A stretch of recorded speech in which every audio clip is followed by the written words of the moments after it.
اگر مگر کی کہانی کیا ہے؟ الیکشن پر اتفاق کی رپورٹس کا پوسٹ مارٹم، یہ سب ہوگا آج کے ولاگ میں۔ بندر نے بجائی ڈگڈگی پی ٹی آئی ناچنے لگی، بندر نے بجائی ڈگڈگی مسلم لیگ نون ناچنے لگی۔ یہ اگر مگر کی کہانی آخر ہے کیا؟ اگر مگر کی کہانی کی بات کی جائے تو ڈٹائی اتنی کہ پہلے پہل تو اڑے رہے الیکشن ہوں گے، الیکشن نہیں ہوں گے۔ پھر دنیا بھر میں اعلیٰ مقام رکھنے والی عدالت کی مداخلت پر دونوں جماعتوں کو فکر ہونے لگی کہ اگر عدالتی فیصلہ آیا تو ماننا تو پڑے گا۔ پھر اس فیصلے کو اپنے حق میں کرنے کی کھچڑی پکنے لگی۔ دونوں جماعتیں پرزور طریقوں سے ایک دوسرے پر وار کرنے لگی۔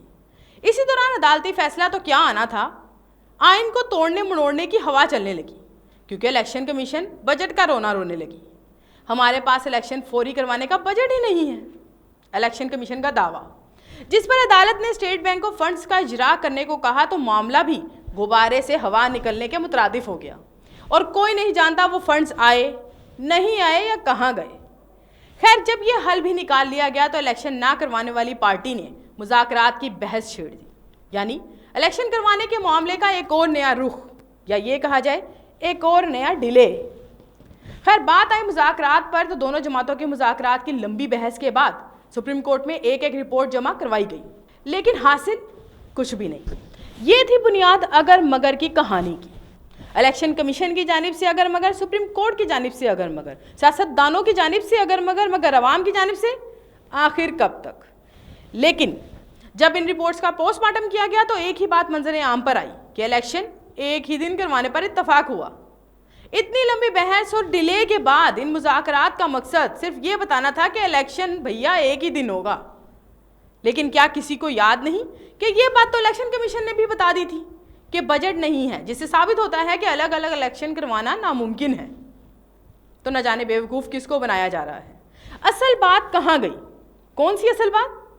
کہ بھیا آپ لوگوں نے تاریخ بتانی تھی۔ جی، تاریخ، فائنل اننگز کا بتانا تھا، کب اور کیسے ہیں۔ عدالت سے آپ کیا چاہتے ہیں یہ بتانا تھا۔ جبکہ چیف صاحب نے تو یہ بھی کہہ دیا ہے کہ دونوں فریقین ایک ہی بات پر اتفاق کرتے ہیں کہ انتخابات ایک ہی تاریخ میں ہوں گے۔ اگر مذاکرات کامیاب نہیں ہوتے تو ہمارا فیصلہ موجود ہے۔ وقت کو دیکھتے ہوئے سپریم کورٹ آئندہ کا لاہ عمل طے کرے گی۔ یہی چیز تو جاننی تھی کہ اصل وقت کب آئے گا۔ دونوں جماعتیں کیا فیصلہ کرتی ہیں کہ اصل وقت کب آئے گا۔ اصل چیز ہی آپ نے بتانی تھی۔ وہ کہاں گئی، کون بتائے گا، یہ کوئی نہیں جانتا۔ پارلیمنٹ میں بل پہ بل پیش ہو رہے ہیں، بحث برائے بحث ہو رہی ہے، نتیجہ زیرو، یا یہ کہا جائے 0 + 0 = 0۔ کون سی صدی میں یہ فیصلہ آئے گا یہ بھی کوئی نہیں جانتا۔ آزاد، شفاف اور منصفانہ انتخابات کے لیے وفاق اور صوبوں میں نگران حکومت پر تو اتفاق ہو گیا، مگر کیا اصل میں ایسا ممکن ہے؟ کیونکہ موجودہ حالات کے پیش نظر تو دکھائی نہیں دیتا۔ ابھی بھی انہیں ایک فیصلہ کرنے میں وقت درکار ہے، اور کتنا بیوقوف بنے گی عوام ان سیاستدانوں کے ہاتھوں۔ مذاکراتی کمیٹیوں کے درمیان مذاکرات کی بات کی جائے تو ایک نئی منطق سامنے آتی ہے کہ حکومتی کمیٹی کے مطابق کل 5 دور چلے، جبکہ پی ٹی آئی سے سپریم کورٹ میں جمع کروائی گئی متفرق درخواست میں عدالت کو بتایا گیا کہ حکومت کے ساتھ مذاکرات کے 3 ادوار ہوئے۔ یہ کون سی منطق ہے اب کہ دونوں پارٹیوں کو پتہ ہی نہیں ہے کتنی دفعہ ملے ہیں؟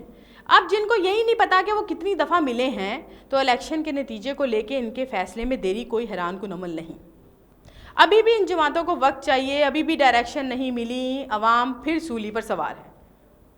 اور سننے میں یہ بھی آیا ہے کہ ابھی بھی مذاکرات کو دوبارہ بحال کروانے کا مطالبہ کیا جا رہا ہے۔ اس پر تو ویسے تالیاں ہی بنتی ہیں۔ یہ تو تھی الیکشن کی بات۔ اب آ جاتے ہیں ولاگ میں ڈسکس ہونے والے تمام کریکٹرز کی توجہ میں ایک اہم ایشو پر مبذول کروانا چاہوں گی کہ ان سیٹوں کی چھینا جھپٹی کی جنگ میں شاید آپ پشاور میں ہونے والے انسیڈنٹ کو بھول گئے ہیں، جس نے تعلیمی نظام کو بے دردی سے ٹارگٹ کیا ہے۔ فائرنگ کا واقعہ پیش آیا، نشانہ بنے اساتذہ۔ کوئی سیاسی شخصیت اعلیٰ قیادت کی جانب سے کوئی عملی اقدام نہیں آیا۔ افسوس کی بات یہ ہے کیونکہ آج ہم اتنا بولنے اور اپنا موقف پیش کرنے کے قابل ہوئے ہیں تو ان اساتذہ کی وجہ سے ہی۔ خدا را تھوڑا دھیان دیں۔ ولاگ کا اختتام کرتے ہیں، اپنی میزبان اکرام مغل کو اجازت دیجیے۔ اللہ نگہبان۔